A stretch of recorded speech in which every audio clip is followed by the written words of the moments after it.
Okay, hello everybody in page layout. Happy April Fool's Day. Want to talk a little bit about starting our layout for our booklet project. And I'm going to be popping in and out of screen sharing. I'm a little new at this, so if my video gets a little awkward, just hang with me. So let's take a look at the actual assignment in Canvas first. Okay. So you're going to create a 16-page booklet. This is going to use a thing called imposition, something we haven't talked about before. Imposition is the idea that you're going to lay out your book in a different spread for the printer than you would for the reader. So there's going to be two different kinds of spreads here, a reader spread and a printer spread. The reader spread is it looks to you when you go through a normal book, it's chronological. So it's from the first page to the second page, third page, all the way to the end of the piece. And that's the way the reader sort of sees it. I'm going to flip up here for a second. Okay. So if we look at the numbers right here in my little diagram, you can see it goes 1 through 16 from left to right. And those are all sort of, you would think, inside of each other. But the reality is that that isn't how a book is actually printed. This idea of imposition means that imagine a really big, large piece of paper that's folded and folded again. I'm going to stop, see if I can pause for 1 second. Okay. So imposition, that's what I was talking about. The idea that, again, we have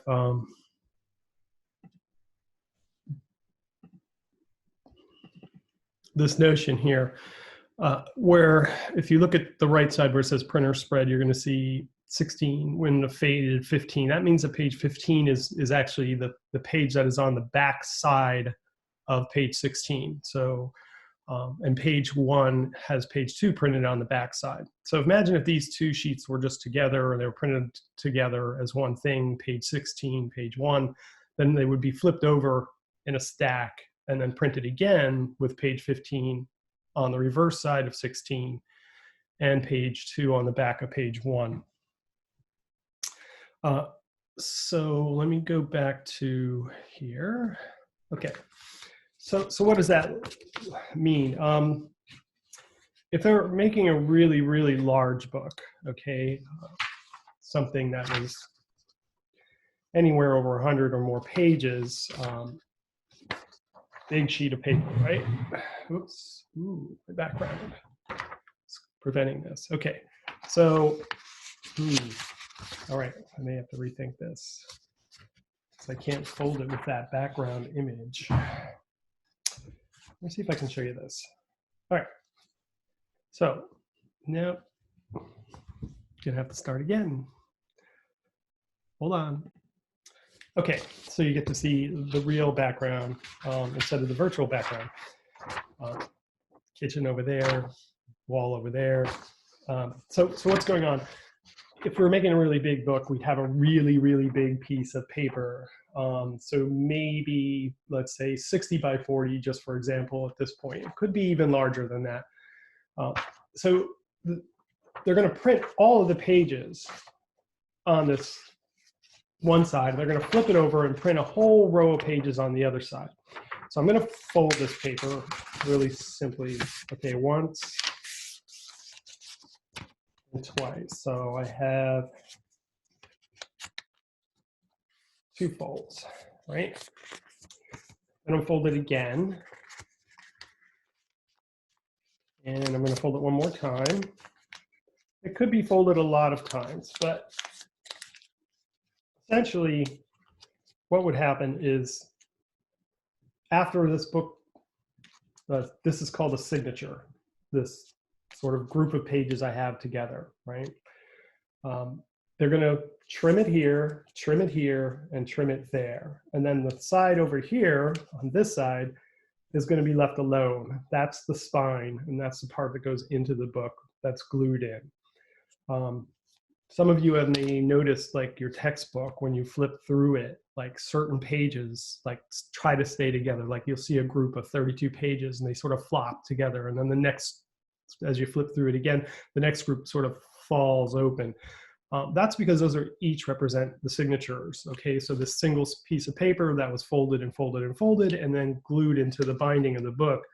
Then the next signature is put next to that, and the next one to that, and the next one to that. And once they get all the signatures together and bound in, that's when they're going to do the kind of grinding and finishing off of the edges on 3 sides to make the book perfect along its edges. Okay, and then the spine is all assembled either by glue, stitching.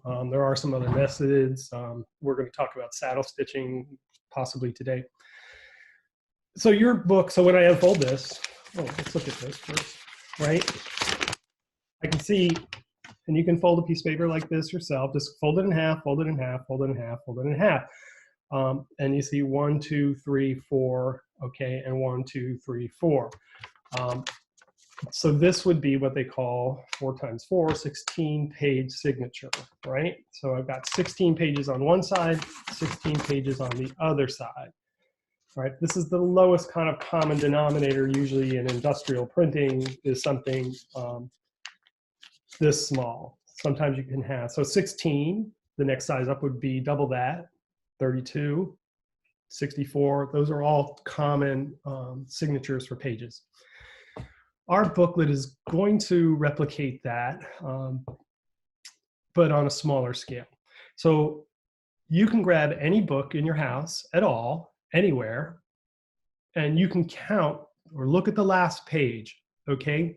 Get the page number. You can divide that number by 4 because that's just what happens when you fold paper. So that it just works that way. So every book you have is that way. There may be some exceptions where they may have put some kind of a cover paper in or something like that, or what they call end papers. They added in something else, or possibly after an edition was made, if the author felt they needed something extra at the very end and the book was already printed, they might do a thing called tipping, where they make another small piece and they glue it into the existing signatures. That would be the only case when it can't be divided by 4. So when you make a book, you have to think in those terms, because if your content, in other words, you get enough type and you get enough image and it comes out to something that isn't divided by 4, you could be either wasting paper in your production, or it might be smarter to say, oh, you know what, you get 4 additional pages with this signature, so do you want to add a little more content, or would you like to cut back content to stop wasting paper? That doesn't seem like a lot right now, but if you're talking about somebody making millions of editions of a particular book, that can be pretty pricey. You know, remember, paper, I may have mentioned it to you before, can go as high as 90% of the cost of a job. So that's pretty crazy. So let's look at what we're doing then. Simply this, I don't know if you can see this closely, but this is C, or page 1, right, of the book, and I'm just going to go through real quick. It makes sense. I should have made these really bigger. Hold on.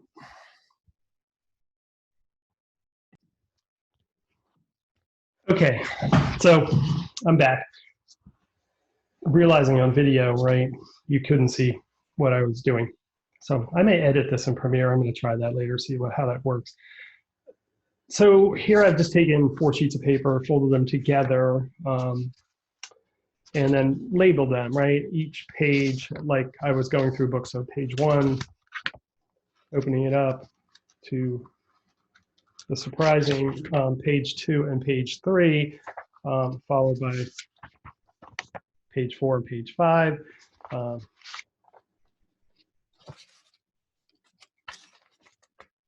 5, 6, and 7, right? You get it. 8 and 9.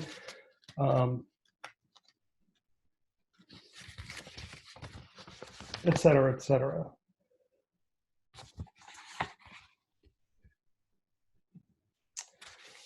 All the way till we get to the back cover, which is page 16. So again, it's sort of a miniature book. If I stapled it in the center, it would stay together and I could read those pages. The phenomenon here that I want you to know about this particular type of book is that it's really easy to tell which pages belong together because it's small. It's not a big, large signature like that one I just showed. It's going to be a pretty small one. So if I pull apart all 4 pages and show you each one, okay, it's 10 and 17. It's 8 and 9. The book is 16 pages long. So each page or each printed spread, okay, so I'm going to use that term. We may have used it before. A spread is 2 or more pages side by side. So each spread here has a pagination to it, and it really kind of gives away the whole formula for our book. It's 16 pages, so the pagination, or excuse me, the printer spread is always going to equal 1 more than the amount of pages in the book. So the book is 16 pages, meaning that we're looking for the magical number of 17. So no matter which one of these spreads I grab, if I add 6 and 11, I get 17. If I add 12 and 5, 17. So you can easily, very quickly know which pages belong together. It may be a little more tricky to understand which pages are printed on the backside, right? So that's why making this sort of paper dummy, if you will, is a really, really super good idea before you start, so that you realize, oh, on the back of page 5 is going to be page 6, right? And 11 is going to be what we call backed up by page 12. This is important to keep the content in order. It's also important later on when we start talking about what we're printing on one page and what's on the other side. If I print something really heavy in coverage on one side and I have some type that's very light on the other side, the thickness of the paper could make it difficult for me to read the type through to the other side. So it's going to help us plan things like what we call backups, when something is on one page behind something on the opposite side. Okay, so put my little dummy together. This is going to make more sense as you go along and you start printing, but that's one of the first things I would like you to do is to plan out your 16 pages. And I'm going to go look at the software right now. So we'll talk about how do we actually lay this thing out in InDesign.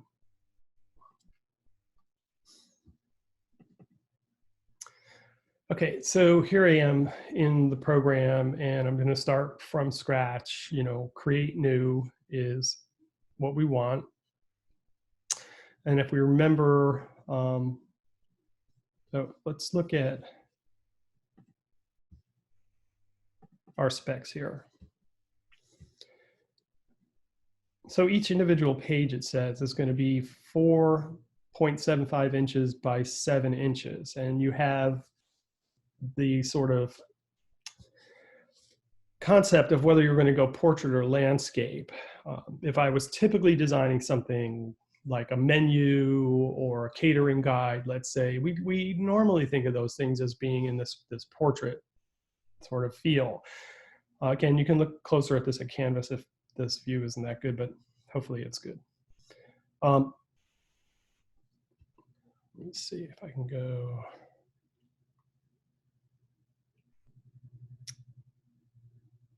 Zoom here. Yeah, there's a little better way.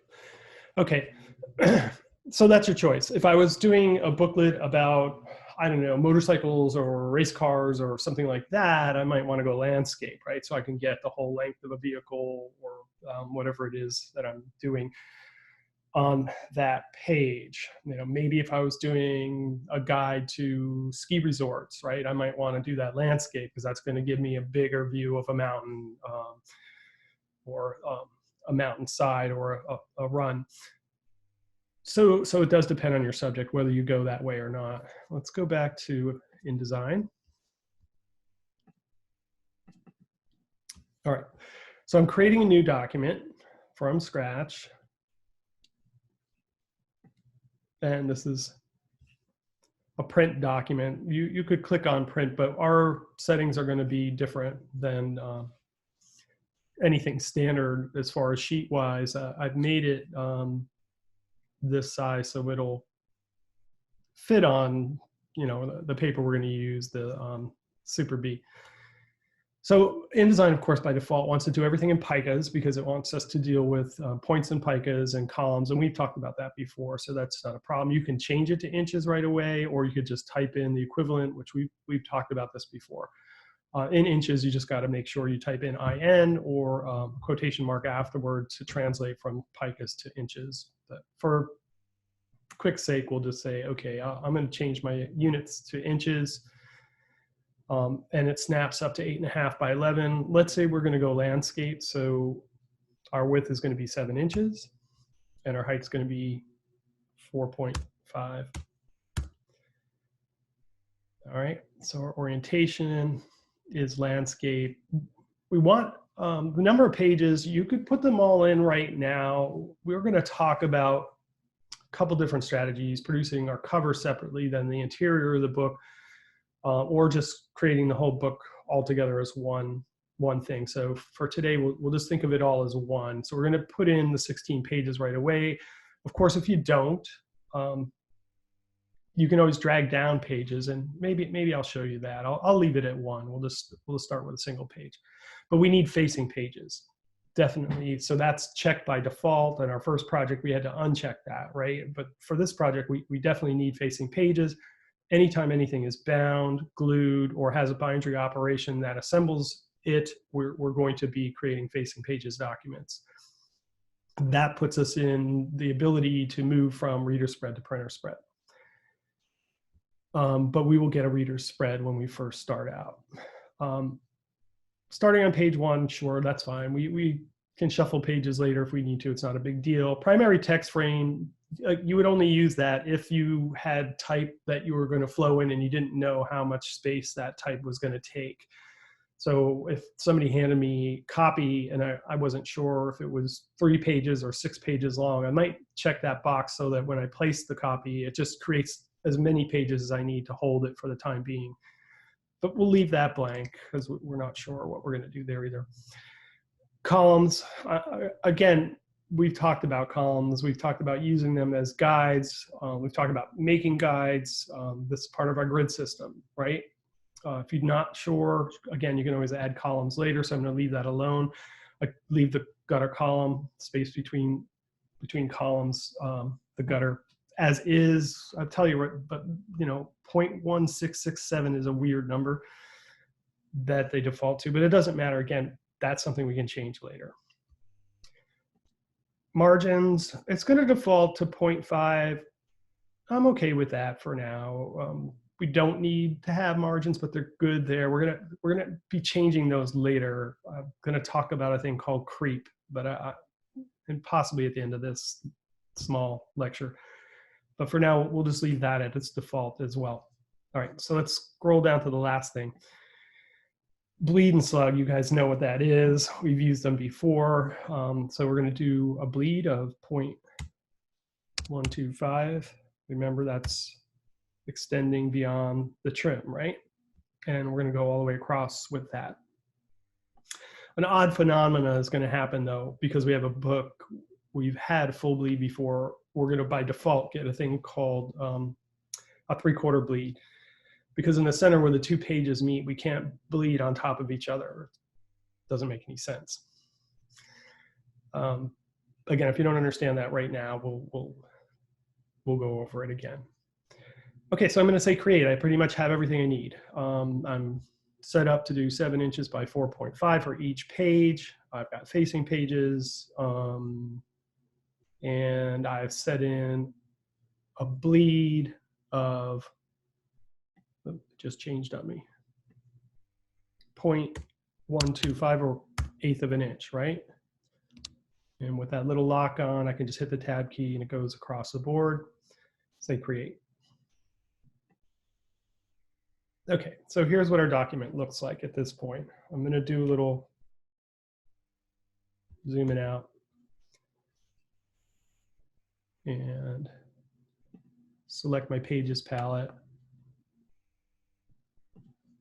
close off these for now. Okay, so this is what it looks like.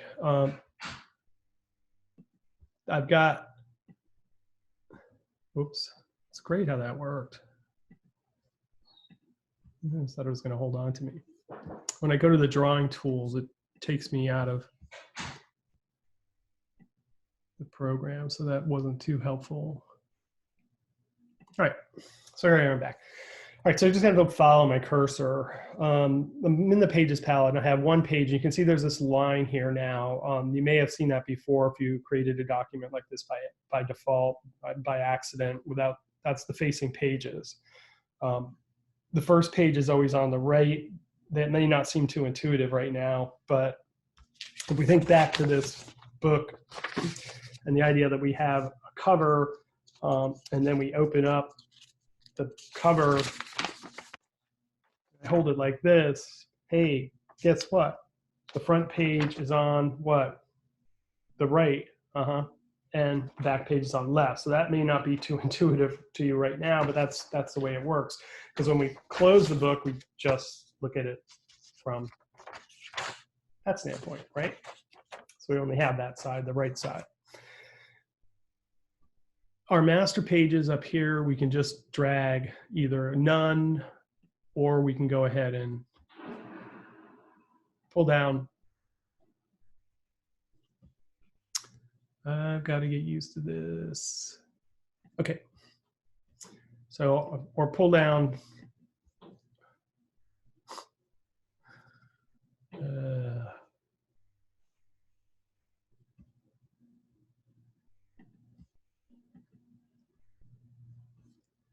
I don't want to draw.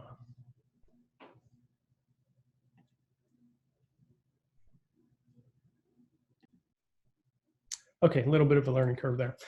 Pull down a page below it, and you can see I get, because the master has, I don't have it designed after the master, but it is facing pages. So it automatically gives me 2 and 3.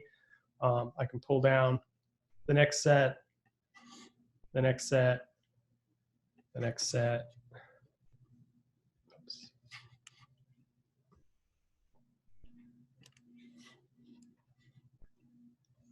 Until I get to my 16 pages.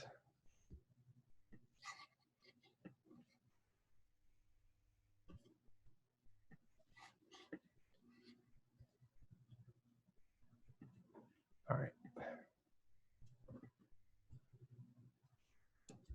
Delete. Okay, so I deleted the last page in the spread because I only have 16. So this represents my back cover, and that's my front cover. So for most of you, what will happen is this first page and this last page will actually be attached together eventually. But right now it's showing us, again, this chronology of reading from page 1, 2, 3, 4, 5, 6, 7, 8, 9, 10, 11, 12, 13, 14, 15, 16, the way we normally would proceed through the book, right? And if I look at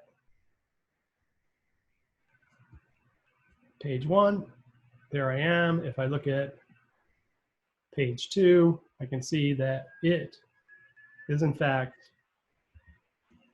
attached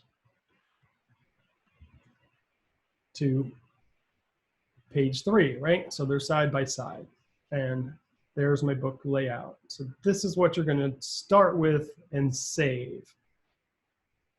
The only difference that there would be, and I talked about that before, is if you want to make your cover and your back out of a different material. So my interior pages are all the same, but my front cover and my back cover, maybe I've had people make their covers out of wood before, or they decide they just want to use a heavier weight paper or a text paper, like a textured paper that has a surface.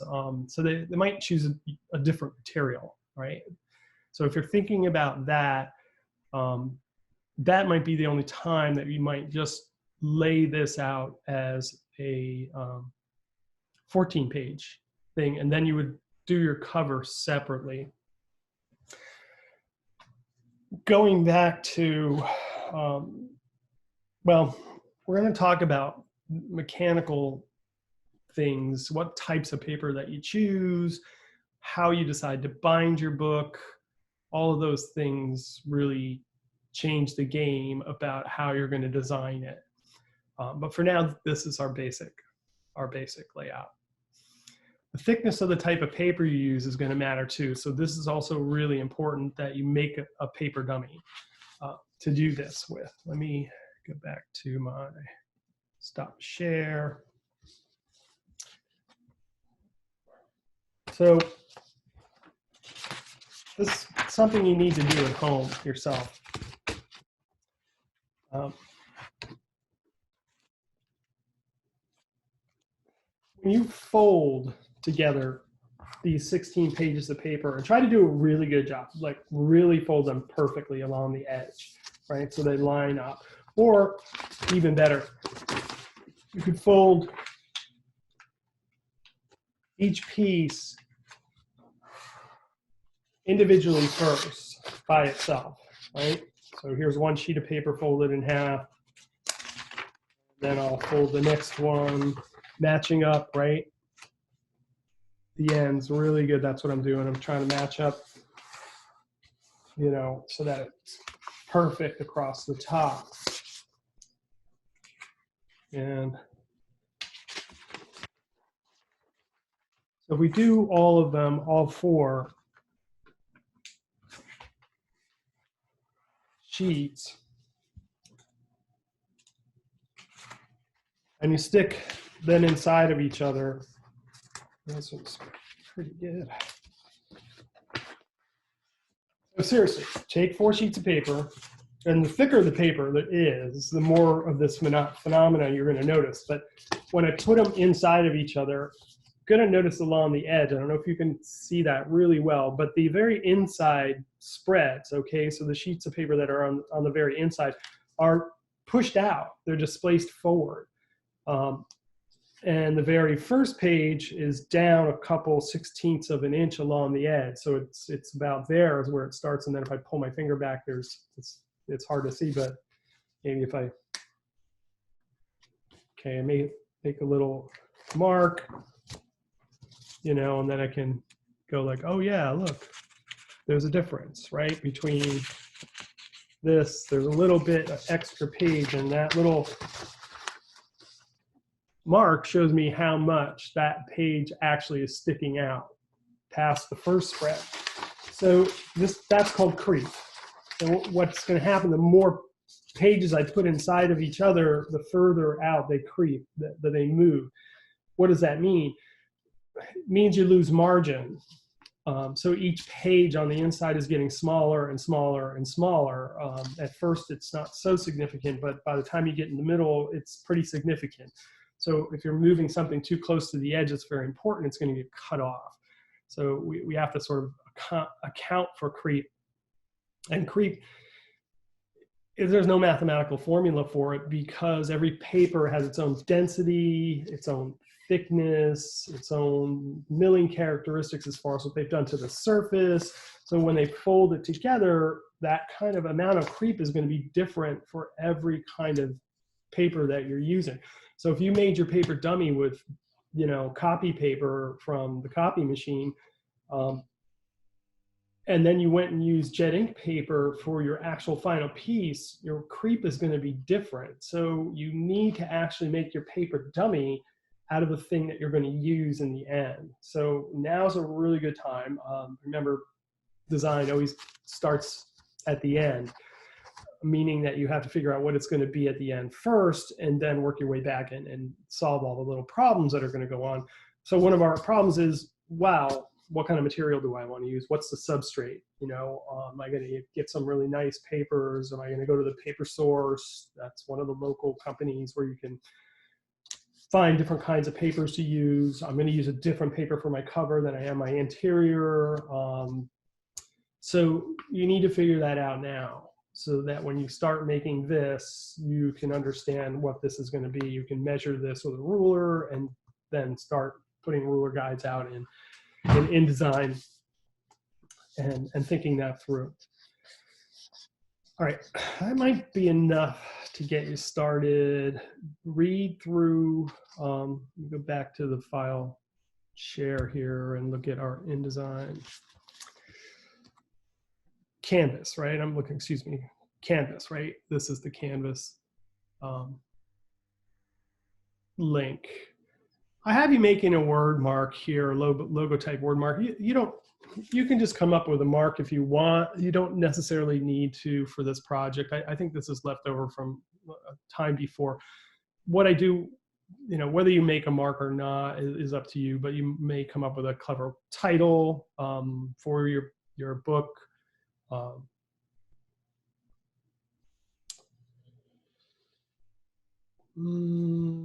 I got to modify the actual assignment. It says you're going to be printing a comprehensive 16-page thing, which you may. I mean, if the COVID ends and we all end up back in space, but I do want you to put together and assemble the book, and then maybe take photographs of it.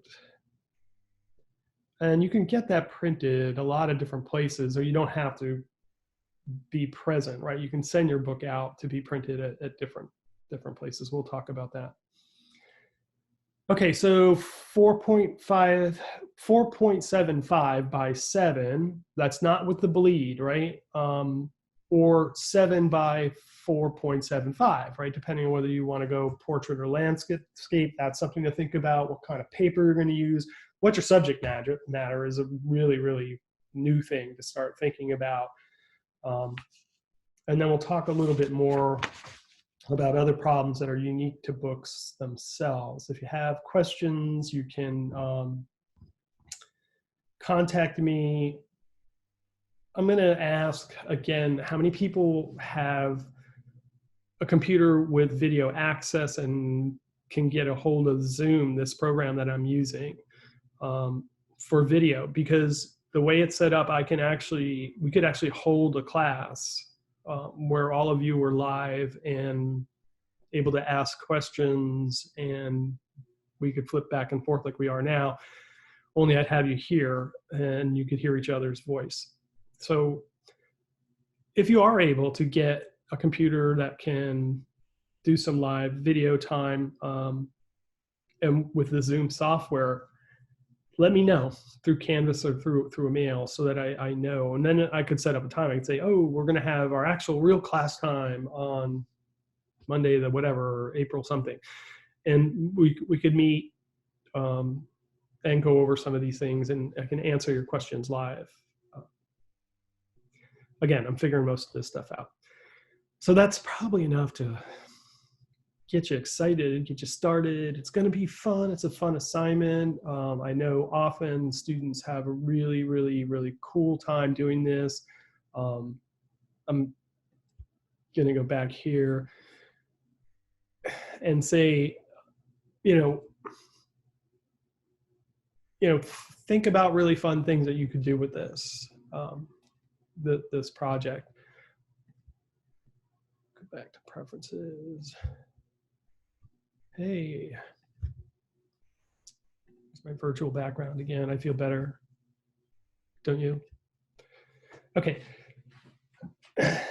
And write me in Canvas, and write me as soon as you can about whether you can do the real-time video or not, because that would be helpful. All right, enough for now. Good luck. I know you're going to do good.